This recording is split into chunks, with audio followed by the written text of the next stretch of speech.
मैं परमेश्वर का धन्यवाद करता हूँ इस सुंदर समय के लिए। परमेश्वर एक अच्छा अवसर दिया, आप सबके बीच में लेकर आए। और आप आइए, परमेश्वर का वचन में जाने से पहले एक छोटा सा प्रार्थना करेंगे। जीवित सर्वशक्तिमान परमेश्वर इस वचन के द्वारा लोगों को आशीष दे और आपका पवित्र आत्मा में अगुवाई करे प्रभु जी। हर एक का जीवन में प्रभु जी इसका ब्लेसिंग आए, इन वचनों को समझने के लिए प्रभु जी और उनके जीवन में कार्य करने के लिए प्रभु जी। हाँ प्रभु जी, आप पवित्र आत्मा के द्वारा प्रभु जी सबके जीवन में प्रभु जी बातचीत करें, सबको छू लीजिए प्रभु जी। धन्यवाद करते हैं हर एक विषय के लिए आपका प्रभु जी। मैं अपने आप को पवित्र आत्मा आपके हाथों में सौंप देता हूँ, हर एक बातों में अगुवाई करे, सहायता करे। धन्यवाद करता, प्रार्थना सुनी, प्रार्थना यीशु मसीह नाज़ी पवित्र नाम से मांगता हूँ, आमीन।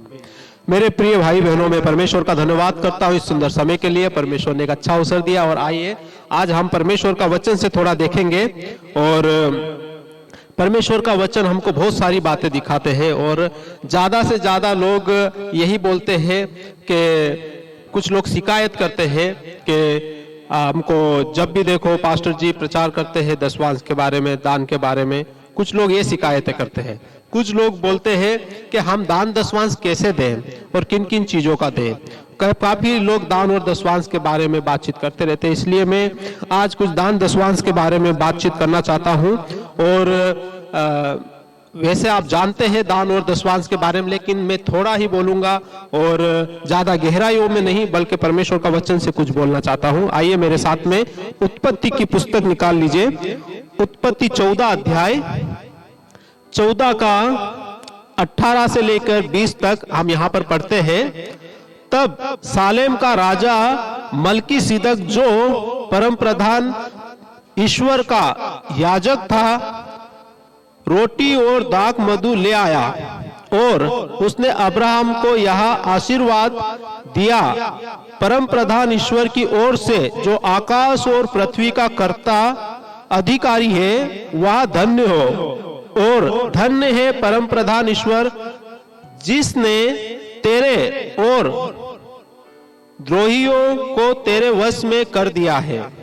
तब अब्राहम ने उसको सब वस्तुओं का दशवांश दिया। Praise Lord, hallelujah.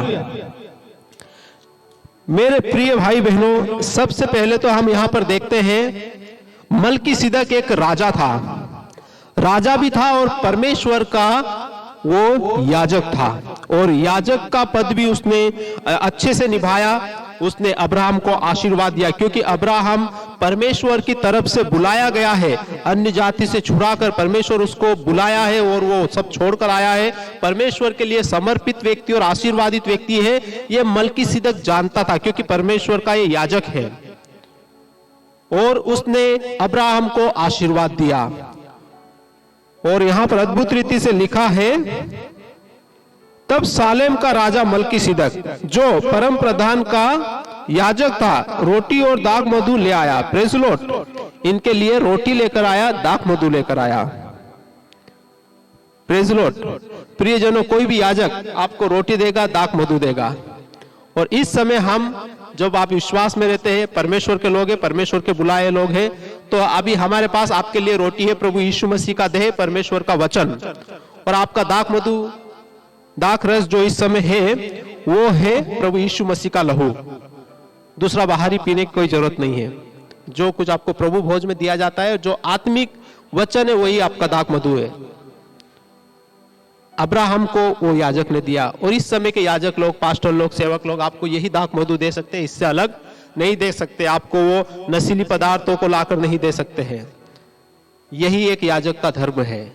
उसने रोटी दिया, दाख मधु दिया, ताकि ये भूख के लिए दिया था। लेकिन इस समय सेवक लोग आपको देते हैं दाख रस, जो यीशु मसीह का रक्त है आपके लिए, जो आपको शुद्ध करता है, पवित्र करता है, जिसकी भोज में आप शामिल होते हो। वो रोटी यीशु मसीह की देह है आपके लिए, जो आपको परमेश्वर के सेवक लोग देते हैं, उसे ग्रहण करें।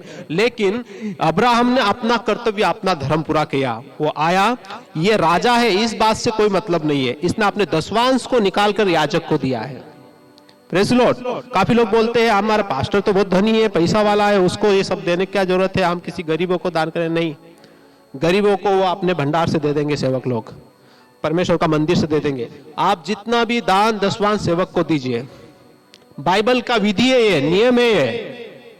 आप अपना दान, अपना दशवांश, अपना जो भी परमेश्वर आपको देता है, चाहे वो भूमि का हो, किसी प्रकार का फल फ्रूट का हो, सब्जियों का हो, या आपका कमाई हुई इनकम का हो, वो दान, वो दशवांश आप परमेश्वर के सेवक के हाथ में जाकर सौंपिए, तो परमेश्वर का आशीर्वाद उसकी प्रार्थना के द्वारा आपके जीवन में कार्य करेगा। क्योंकि वो याजक है, आपके लिए प्रार्थना करने वाला, आपके लिए खड़ा करने रहने वाला, आपके लिए दाखरस देने वाला, रोटी देने वाला, उसका हाथ में जाकर सौंपिए। अब्राहम जो विश्वास का पिता है, जो परमेश्वर का बुलाया हुआ है, हालेलुया, जो स्वर्ग राज्य का परमेश्वर का ठहराया हुआ पवित्र जन है, हालेलुया, उसने भी अपना दशवांश दिया और राजा के हाथ में दिया। सो आपका सेवक धनी है या गरीब है, ये बड़ी बात नहीं है। आप फेथफुल रहे, आप विश्वास योग्य रहे, अपने दान दशवांश को ईमानदारी से आप याजक को देना है, पास्टर को देना है, आपका बिशप है, आपका पास्टर है, उनका हाथ में आप देना है। और वो उसको किस मार्ग में इस्तेमाल करेगा, वो बाइबल डिस्ट्रीब्यूट में, चर्च के कार्य में या अन्य सेवाओं में, वो पूछना आपका कार्य नहीं है। देना परमेश्वर के राज्य में आपका कार्य है। सेवकों में गलती निकालने वाला ना दे, क्योंकि जो गलती निकालता है उसके दान दशवांश में ब्लेसिंग नहीं होती है। आप परमेश्वर के नाम से दे दिया, परमेश्वर उसका आपको ब्लेसिंग देगा, और परमेश्वर कहीं से भी आपका ब्लेसिंग को रुकने नहीं देगा। परमेश्वर का परमेश्वर को दे, हालेलुया। सो अब्राहम जो हमारा विश्वास का पिता है, उसने ईमानदारी से हर एक चीजों का दशवांश, आगे जब इस अध्याय को आप पढ़ेंगे पूरा अच्छे से, आपको दिखेगा कि वो हर एक चीजों का दशवांश देता है।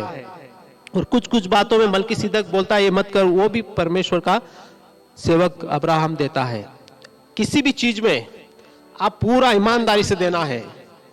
कहीं प्रकार का दान होता है, कहीं प्रकार का दशवांश होता है।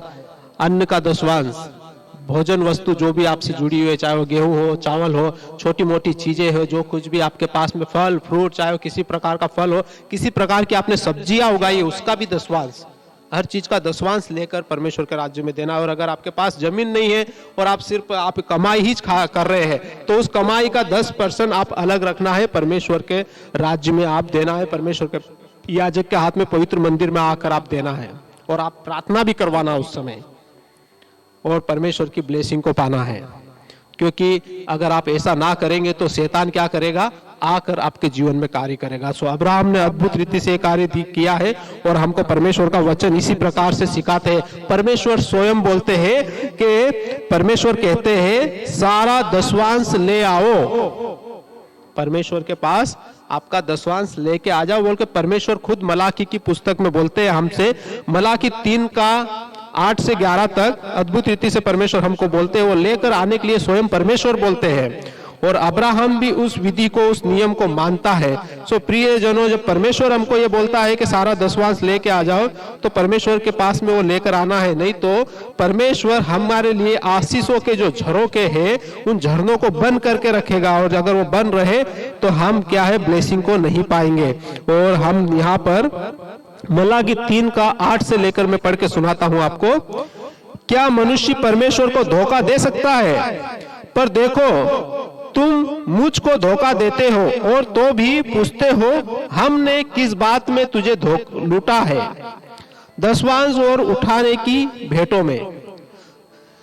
परमेश्वर को धोखा देना, परमेश्वर बोलते हैं उस युग के लोगों को कि तुम मुझे धोखा देते हो। लोग बोलते हैं हमने किस चीज में धोखा दिया है और लूटा है?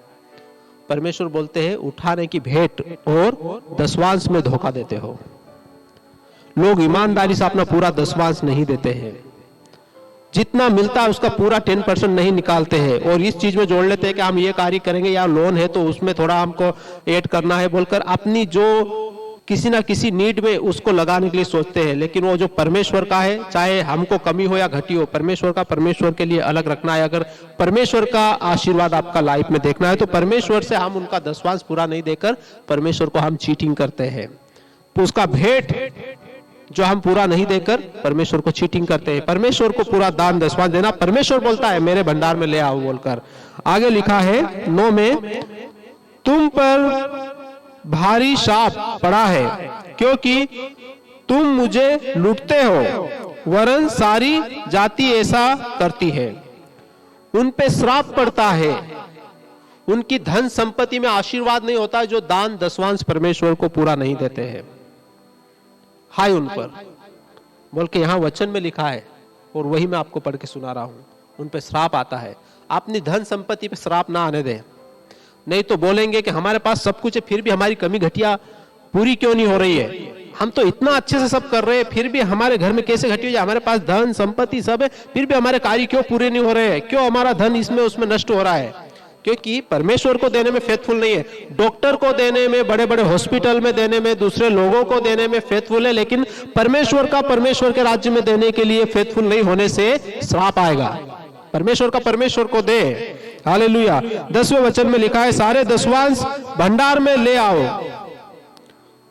कि मेरे भवन में भोजन वस्तु रहे। और सेनाओं का यहोवा यह कहता है कि ऐसा करके मुझे परखो कि मैं आकाश के झरोखे तुम्हारे लिए खोलकर तुम्हारे ऊपर अपरंपार आशीष की वर्षा करता हूं कि नहीं। सारे दसवांश भेंट परमेश्वर के पास लेकर आकर परमेश्वर को ऐसा करके परख कर देखो कि आकाश से अपरंपार वर्षा आपके लिए करता कि नहीं।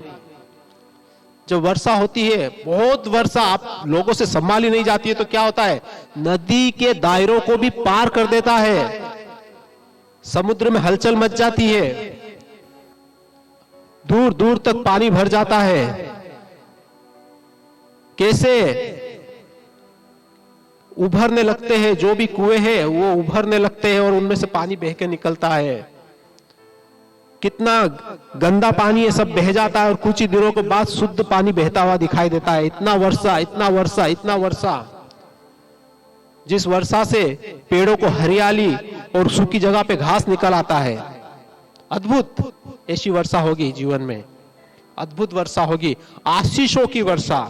आप जो दान दसवांश देते हैं उसमें परमेश्वर के स्वर्ग राज से आशीषों की वर्षा हो जाएगी। और फिर क्या है, जितना बह रहा है आपके जीवन में वो उस सीमा से पार होकर बहने लगेगा। जो आसपास सूखा पड़ा है वो हरा भरा हो जाएगा और आपका जीवन दुगना आशीर्वाद में हो जाएगा। दुगने से कहीं बढ़कर 100 गुना बढ़कर आप ब्लेसिंग पाएंगे। लेकिन जब आप दान दसवांश में विश्वास योग्य रहेंगे तब, अदरवाइज जो कुछ भी आप करेंगे उसमें घाटा ही घाटा जाएगा और शैतान आपके धन को व्यर्थ करेगा। आपका दसवांश को अगर आप 5वां अंश में दे रहे हैं तो वो देना व्यर्थ होता है। परमेश्वर के पास उसकी कोई गिनती नहीं है या उसके बदले में आपके लिए कोई ब्लेसिंग भी नहीं, वो जस्ट आपने वेस्ट किया है। अगर आपने पूरा दसवांश दिया है, दान दिया है, तो ही वो परमेश्वर के सामने कबूल किया गया है, नहीं तो परमेश्वर उसे कबूल नहीं करता है। हमने गरीबों को दान कर दिया, हमने कंगालों को दे दिया, हमने उसको दे दिया, इसको मदद किया, उसको मदद एक अलग विषय है और दान दसवांश एक अलग विषय है। परमेश्वर का परमेश्वर के भंडार में लाके दो, सेवक का हाथ में दो। अगर आप चर्च तक नहीं जा सकते हैं तो सेवक का अकाउंट रखो, उसमें डालो और वो सेवा में कहां पर उपयोग करेगा वो परमेश्वर उसको अगुवाई करेगा। लेकिन आप अपना धर्म कर्तव्य को पूरा करो। परमेश्वर आपसे लेखा लेने वाला है, आप परमेश्वर से लेखा लेने वाला है, परमेश्वर से सेवक लोग से लेखा लेने वाला नहीं होना है। अगर ऐसा होना है तो फिर करना नहीं है, श्रापित ही जीवन जियो। अगर श्रापित जीवन नहीं जीना है तो बस अपना पूरा कर्तव्य ईमानदारी से निभाओ। अच्छे विश्वासी हो, अच्छे से निभाओ। खराब विश्वासी हो तो फिर उसका कोई मूल्य नहीं है। हालेलुया। सो परमेश्वर का वचन ऐसे बोलता है, सब मेरे पास लेकर आओ, मैं अपरंपार तुम्हारे लिए आकाश के झरोकों को खोल दूंगा। हालेलुया। ये परमेश्वर का वचन है। हालेलुया। वो वर्षा कर देगा तुम्हारे ऊपर, आशीषों की वर्षा। हालेलुया। और 11 में लिखा, मैं तुम्हारे लिए नाश करने वालों को ऐसा घुड़कूंगा कि वह तुम्हारी भूमि की उपज नष्ट ना करेगा और तुम्हारी दाखलताओं के फल कच्चे ना गिरेंगे। सेनाओं के यहोवा का यही वचन है। हालेलुया।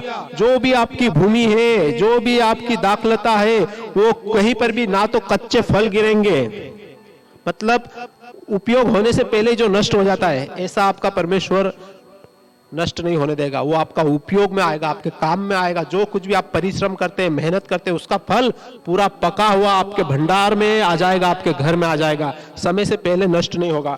एक भाई मुझे प्रार्थना विनती दिया कि हमारे धान, चावल के खेत में जो धान है वो जब पकने लगता है तो कुछ कीड़े आकर उनको वहां से ऊपर से काट देते और सब जमीन में गिरकर खराब हो जाता है। और ये सच्ची बात है, मुझे उन्होंने प्रेयर रिक्वेस्ट दिया था।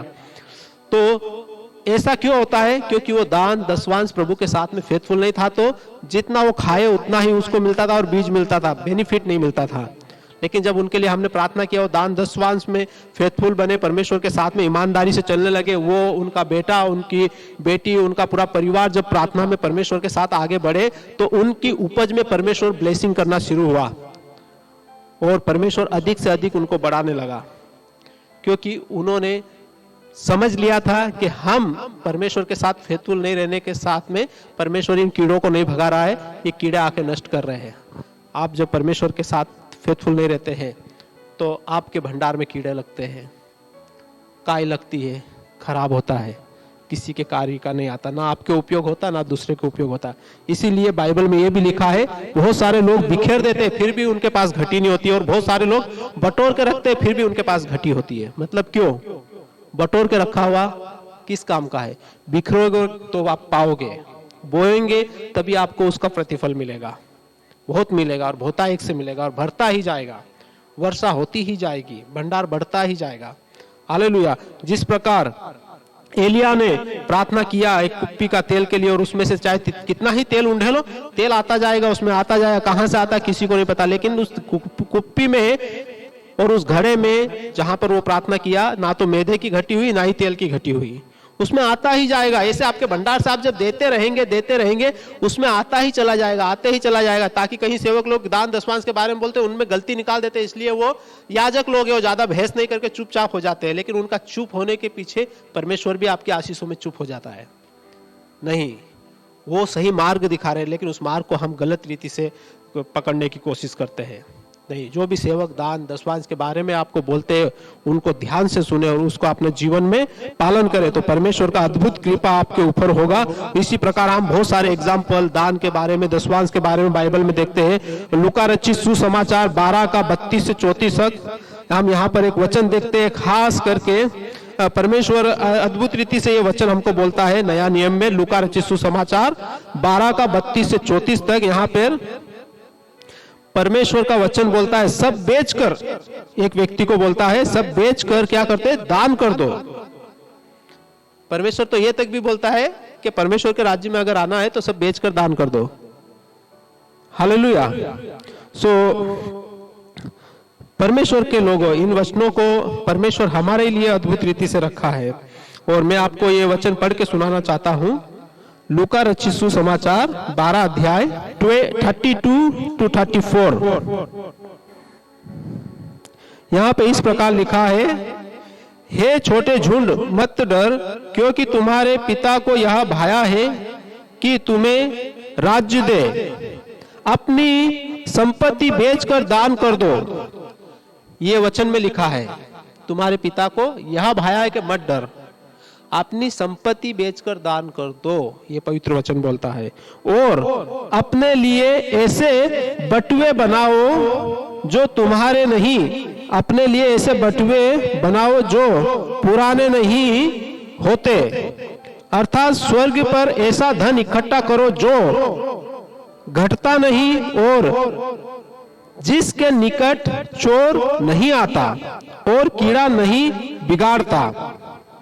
क्योंकि जहां तुम्हारा धन है वहां तुम्हारा मन भी लगा रहेगा।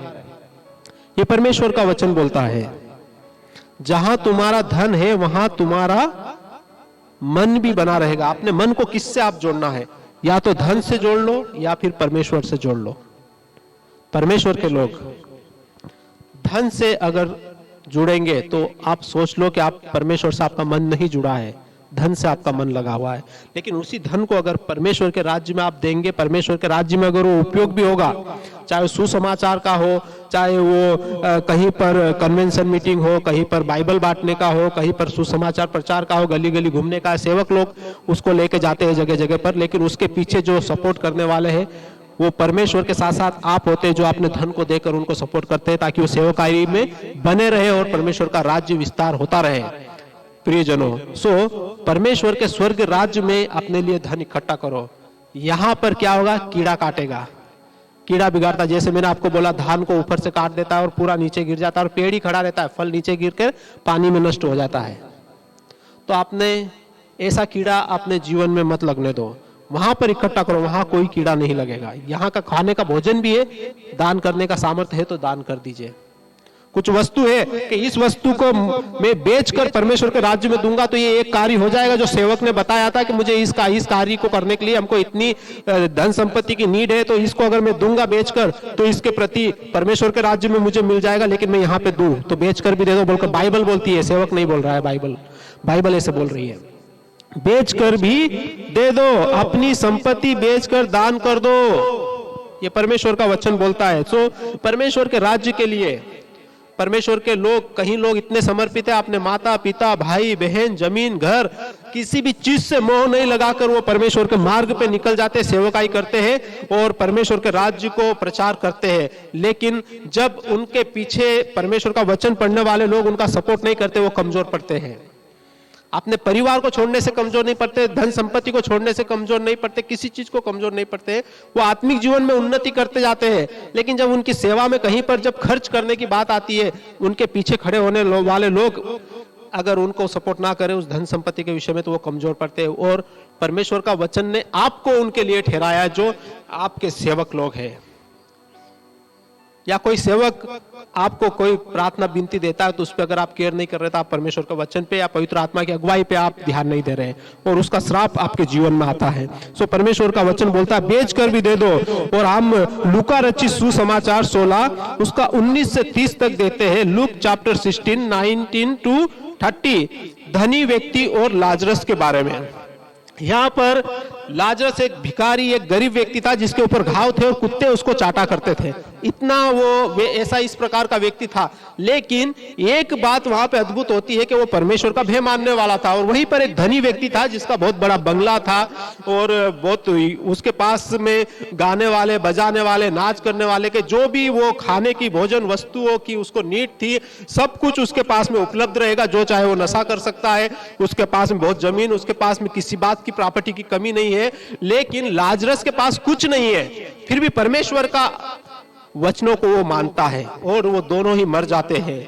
अब्राहम की गोद में जाता है लाजरस, जो कि भिखारी होता, मतलब स्वर्ग राज्य में जाता है, सीधे स्वर्ग राज्य में विश्वास के पिता के पास, अब्राहम के पास में उसको देखा जाता है। लेकिन वहीं पर नरक में एक होता है, उस अग्नि में जहां पर ना तो मरते हैं और बस तड़पते रहते हैं युगान युग तक। वहां पर वो धनी व्यक्ति जाता है और वो विनती करता है कि एक ड्रॉप पानी, एक बूंद पानी मुझे दे, और वो उसको नहीं मिलता है क्योंकि उसका संसार का सारा सुख उसने पीने में, खाने में लगा दिया, वेश्यावृत्ति में लगा दिया और अपने धन को उसने गलत उपयोग किया।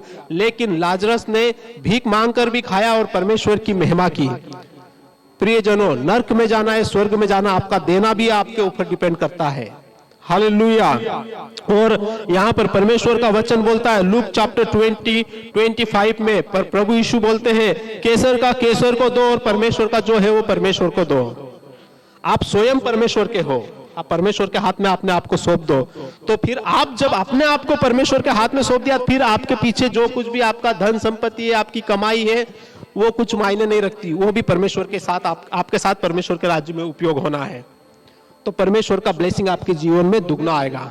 और बाइबल ये बोलती है दान देना भी एक वरदान है।